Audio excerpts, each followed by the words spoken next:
Donald Trump just won the 2024 U.S. presidential elections, and in this video, we're going to look at the rally that made Trump the president. The rally where TRMP revealed "it all." When Trump took the stage and exposed what he claimed were the shocking truths about Kamala Harris and the Democrats, the crowd was furious. And the anger translated into action, into votes, into a movement. Stay tuned to find out how this rally became a turning point in the election and for the country.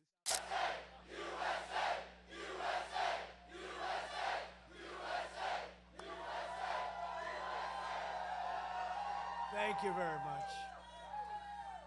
Oh, this was supposed to be a small little stop. Donald Trump will rally supporters in North Carolina every day until Tuesday's election.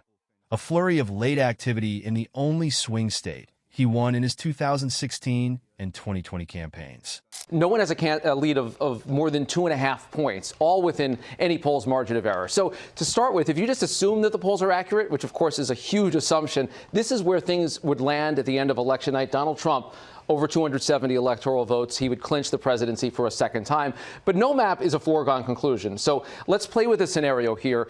Let's say that the polls are understating Vice President Harris, or that she has a big ground operation, ekes out just enough votes to win. Here's a scenario that's probably her likeliest path to victory. She picks up one electoral vote in Nebraska, and then Wisconsin, Michigan, Pennsylvania, the Rust Belt, the Blue Wall holds right there. If there's no other surprises, that's 270 electoral votes.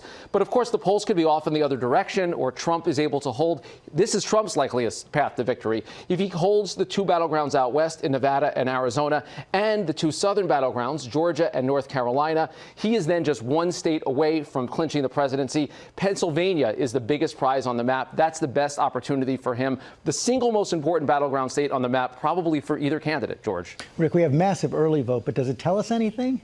Well, look, this is what we know so far. 65 million Americans have voted already. That is something. It's 40% of the total turnout from 2020 with still 4 days to go. We don't know who people voted for quite yet, but the Harris campaign's been touting what they call good news for them in the early voting. They're looking at the gender gap. So far, women making up about 55% of the people who have already voted. That gap was actually a little bit larger by a single point 4 years ago, although in 2016, it was a little bit more even. So they like those numbers. The other thing we can tell is the likely partisanship of people who have already voted. So far across the battleground states, a 2-point edge for Democrats. Of course, they like that. But 4 years ago, even as Trump looks to expand the electoral map and project strength with trips to New Mexico and Virginia, two Democratic states not widely viewed as competitive, he is putting considerable time into North Carolina, which last backed a Democrat for president in 2008.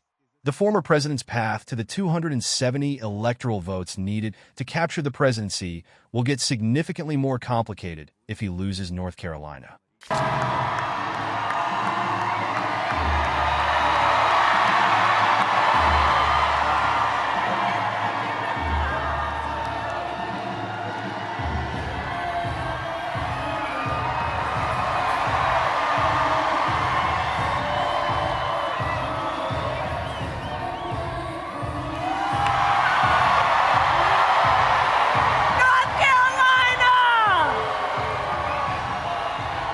On the other side, Vice President Kamala Harris, Trump's Democratic rival, was also in North Carolina on Saturday for a concert and rally in Charlotte.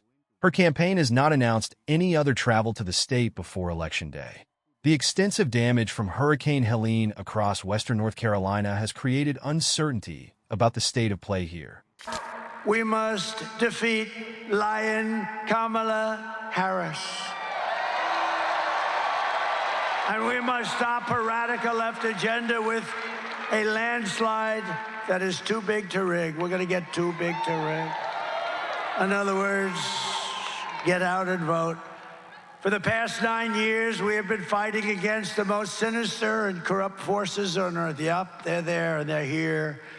With your vote in this election, you can show them once and for all that this nation does not belong to them. This nation belongs to you. It belongs to you. It belongs to you.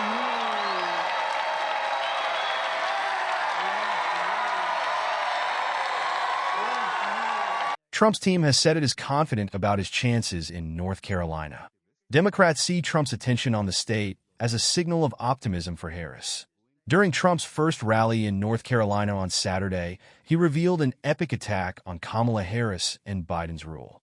Not only this, he also previously stated, It's an amazing place. You've been through a lot. Your government has not helped you too much, I can tell you. Your government, FEMA, has let you down because they wanted to spend the money on illegal migrants instead. Donald Trump criticized Kamala Harris, alleging that she has facilitated the influx of dangerous illegal immigrants and gang members into the United States.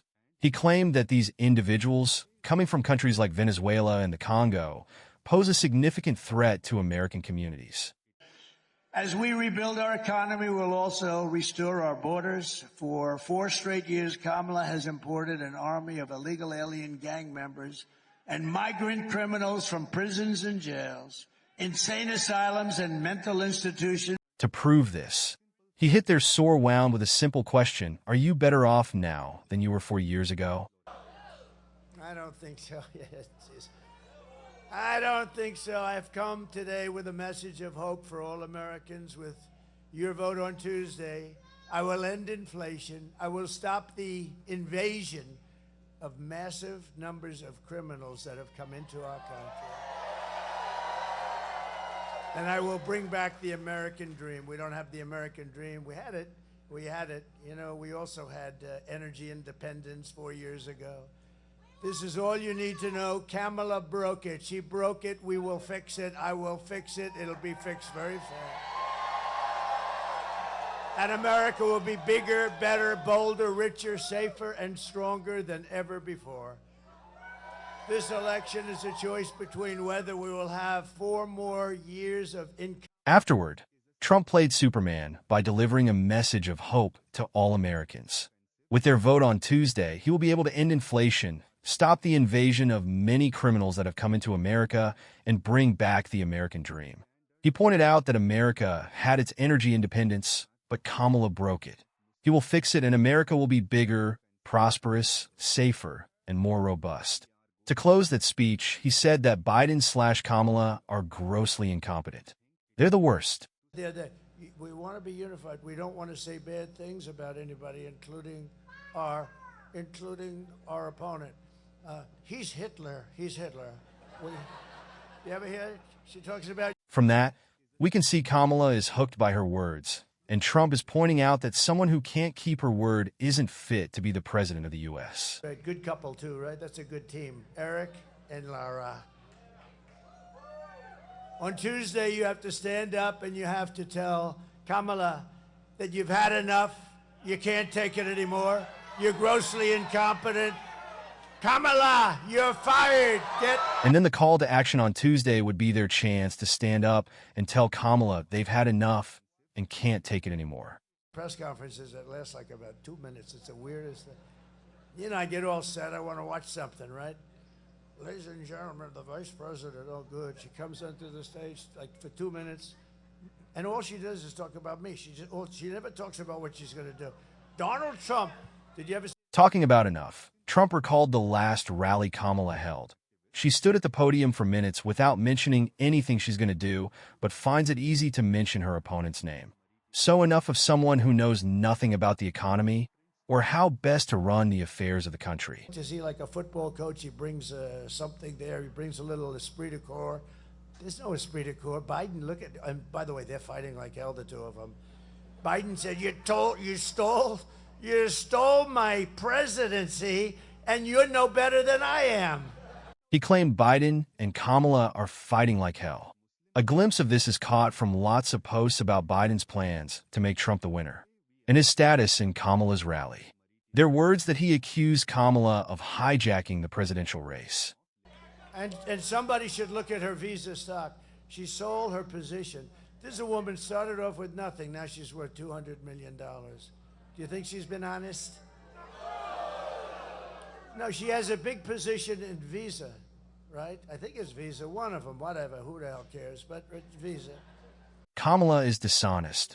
Trump revealed that her Visa stock had been looked up. Harris started with nothing, but currently, she's worth over $200 million within the glimpse of an eye. Do you think she's honest? It's obvious she plays the market. The game is simple. She holds a position and sells a day before the announcement. She can't be trusted with the financial sector of the economy. In charge of the border, I said, how many times did she call? And they said never. So in almost 4 years, I looked, there were like 10 officials behind me. They all gave me this beautiful endorsement. And they've always endorsed me. They've endorsed me every year, hoping, they were hoping, but they just endorsed me. They're great people. They want this country to be so good. They hate, it's easier for them to let people go in. Just go ahead in. But they don't want people to go in. They love the country, the Border Patrol, and ICE too. ICE is incredible. But I said, how many times did she call? Sir, she never called. I said, never? None of you guys? We never received a call. She never went to the border. And it's, in my opinion, the single biggest problem we have. I mean, to me, I rate it bigger than inflation. Inflation's terrible. And you saw the horrible numbers we had. The worst numbers I've ever seen. 12,000 people. We had 12,000 jobs. Nobody has. The top border officials openly endorsed Trump. Trump revealed they told him Kamala never called or visited the border since she was the vice president. When it comes to problems more significant than inflation, it is illegal migration. As a result, illegal migration has reduced jobs in the U.S. to 12,000, the lowest in the history of the United States. The attack is epic. Would Kamala fire back in defense? Well, let's keep our curiosity alive and watch what happens next for Trump to be sworn in the President of the United States.